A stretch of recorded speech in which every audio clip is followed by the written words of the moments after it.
महानुभाव परिवार न्यूज, जे सत्य तेच. महानुभाव परिवार, आपला परिवार. दंडवत प्रणाम.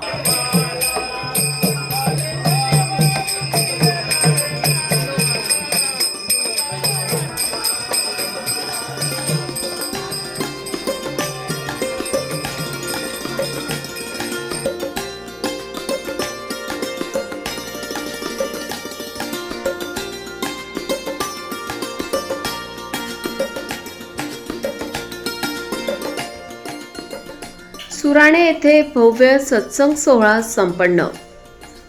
सर्वांना माझे सादर दंडवत प्रणाम.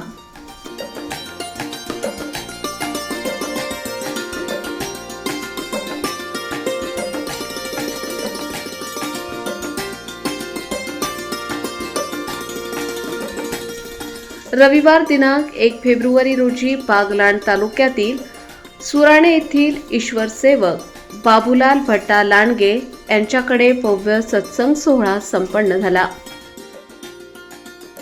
या प्रसंगी सावदा तालुका भुसावळ येथील परमपूज्य परममहंत श्री जावळेबाबा शास्त्री यांच्या पिढीतील कुलवंदन श्री गोविंद प्रभू बाबांचे मूर्तिनिष्ठ प्रसाद म्हणजेच ताट, तांबूळ, नख, केसकलाप इत्यादी प्रसादवत वस्तू तसेच इतर देवपूजा वंदन करण्यासाठी उपलब्ध करण्यात आली होती.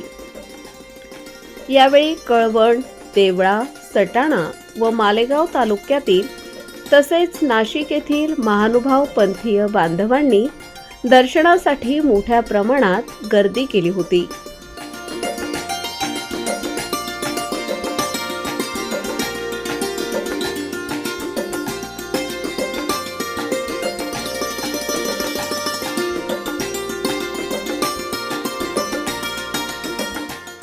देवपूजा वंदनानंतर बालगोपालांनी आपले मनोगत व्यक्त करून परमपूज्य परममहंत श्री जावळेबाबा यांचे प्रवचन झाले.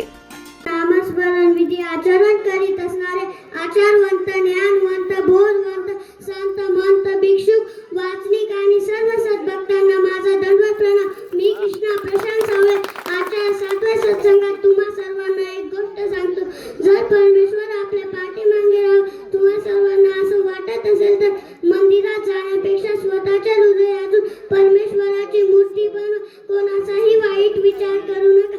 आणि या सगळ्यांवर सगळ्यात मोठा उपाय म्हणजे नामस्मरण दंडवत. ज्या स्वामींना रोज मनोभावे आवडीने पाणीपात्राभिक्षा वाढत असे, पण त्यांचा अचानक निधन झाला आणि पत्नीच्या जाण्याचे आणि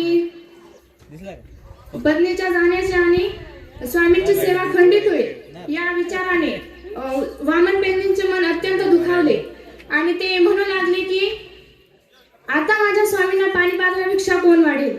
तर बघा, स्वामींच्या बद्दल त्यांच्या मनात एवढा भक्तिभाव, म्हणजे त्यांना पत्नीच्या जाण्याचे एवढे दुःख नाही तेवढे दुःख स्वामींना पाणीपात्रा कोण वाढेल या गोष्टीचे होते. गेलेली आहे त्याचं दुःख नाहीये. हो, त्याचं दुःख तर झालंय, नाही असं नाहीये, परंतु ती जी गेली ना, ते बंद पडलं कार्य. ते कोणतं कार्य होतं, ते कोणती धर्मविधी होती ना, परमेश्वराची भिक्षा वाढण्याची जी विधी, उत्तम विधी जो होता ना, तो होता भिक्षा विधी. ते वाढण्याची आता कोण वाढेल? माझ्या सर्वज्ञांना, माझ्या गोसाव्यांना कोण भिक्षा वाढेल? अशी तळमळ, अशी तीव्र दुःखता त्यांच्या अंतःकरणामध्ये ती सरत होती. म्हणून ते सर्वज्ञांना जातात, सर्वज्ञांच्या जवळ बसतात, ते दुःख करतात. हो, एवढा आनंद घन जो परमेश्वरा ज्याला आनंद म्हटलेला आहे की ज्याच्याजवळ कधीच दुःख नाहीये, असा असलेला आनंद तोही पाघळून गेला, तोही पिघळून गेला. हो, तोही द्रवला, तोही द्रवरून गेला. आणि त्या भक्ताची हाक ऐकली आणि हाक ऐकल्यानंतर त्या प्रेताजवळ जातात, जिथं ती मृत अवस्थेमध्ये पडलेली असलेली जी भार्या आहे, जी पत्नी आहे, वामन बेंद्याची पत्नी जी आहे, ती मृत अवस्थेमध्ये पडलेली आहे ना, तिथं गेले. त्या बाईला, त्या प्रेताला, त्या शवाला हात लावला, हनवटीला हात लावला. बाई उठा, एक भिक्षा वाढा. एकच भिक्षा, एकच मागितली आहे. परमेश्वराने एकच जन्म मागितलेला आहे. प्रवचन प्रसंगी बाबांनी देवपूजेबद्दल माहिती देऊन सत्संग कार्यक्रम म्हणजेच धर्माचा प्रचार प्रसार करण्याचे तसेच उत्तम वासनिक घडण्याचे उत्कृष्ट माध्यम आहे असे सांगून सर्वज्ञ श्री चक्रधर स्वामींचे महाराष्ट्र परिभ्रमणादरम्यान घडलेल्या लीळा सांगितल्या.